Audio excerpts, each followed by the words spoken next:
Apabila seseorang tidak mampu melihat tanda-tanda kekuasaan Allah yang ada di jagat raya, apakah itu membuktikan bahwa hatinya telah mati? Mohon nasihatnya Ustadz. Untuk mengatakan mati, hati yang mati, kita tidak bisa. Kenapa? Karena yang tahu urusan hati adalah Allah pencipta hati. Yang tahu urusan hati siapa? Allah pencipta hati. Hati adalah bahagian daripada kehidupan kita yang sangat rahasia. Yang tahu dia hanyalah yang tahu rahasia.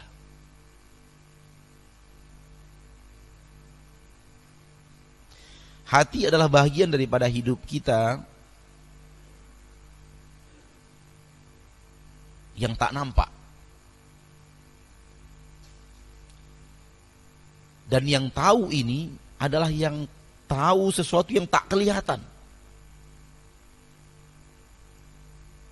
Adapun kita yang hanya melihat yang nampak-nampak, tak bisa melihat yang tak nampak, tak berhak untuk mengklaim apa yang tidak nampak itu.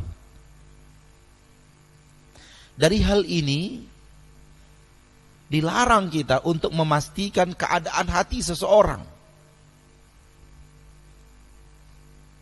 Di dalam syariat kita yang mulia, kita dilarang menebak apa yang terjadi di hati orang. Nggak boleh. Karena kita tidak memiliki kemampuan untuk itu. Hadis Usamah bin Zaid radhiyallahu anhuma wa ardahuma adalah pondasi utama dalam bahasan ini. Nyata. Bahkan ada tanda-tanda dan indikasi Rasul tidak terima. Kita semua tahu hadis Usamah bin Zaid. Ketika dia berperang, lalu dia duel dengan seorang musyrik kafir. Dia ingin membunuh orang musyrik itu ingin membunuh dia.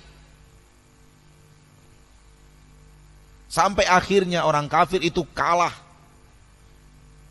Dan Usamah siap untuk menancapkan pedangnya. Ketika itu dia berkata, la ilaha illallah.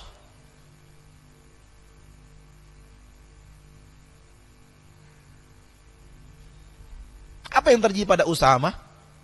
Akan terjadi pada semua orang yang mengalami keadaan itu dan kasus yang sama.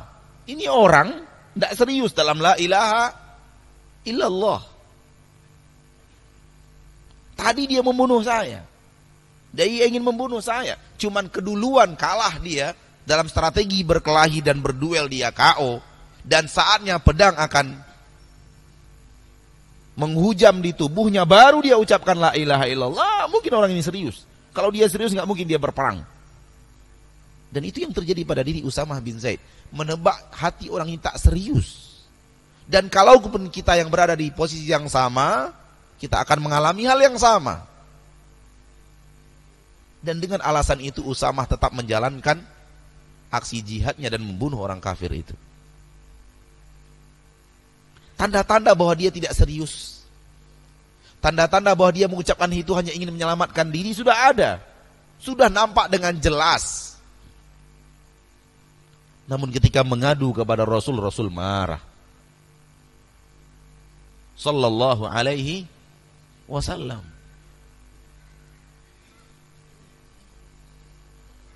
Marah kepada Usamah.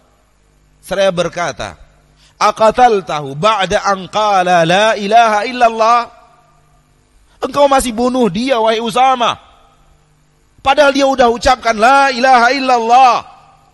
Rasul diutus agar umat mengucapkan la ilaha illallah, bukan untuk membunuh manusia.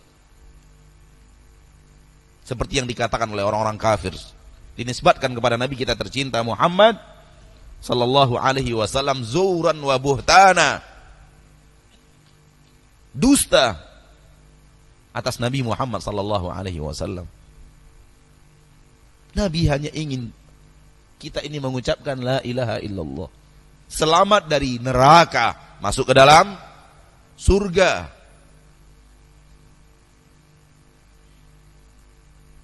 Rasul marah kepada Usama. Usama ketika dimarahi menyebutkan alasan. Ya Rasulullah, inna maqalahu tiqa'a. Wahai Rasulullah, dia akan mengucapkannya hanya untuk membentengi dirinya supaya saya tidak bunuh dia. Terlihat dari zahirnya. Rasul tidak terima. Rasul berkata, hal syaqaqta qalbah? Apakah engkau belah dadanya sehingga engkau tahu apa isi hati dada itu? Engkau masuk ke dalam hatinya dan melihat apa yang ada di dalam hati itu. Mampu kamu melakukannya, wahai Usama? Betapa seringnya kita sekarang menebak isi hati saudara kita.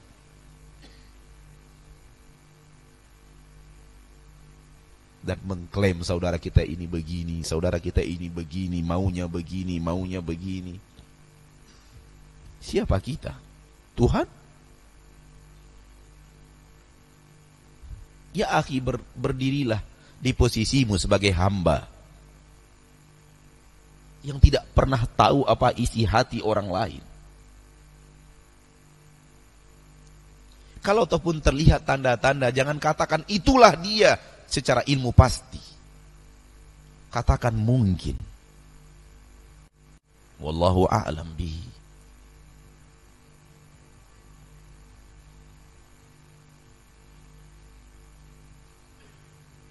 Rasul tidak terima.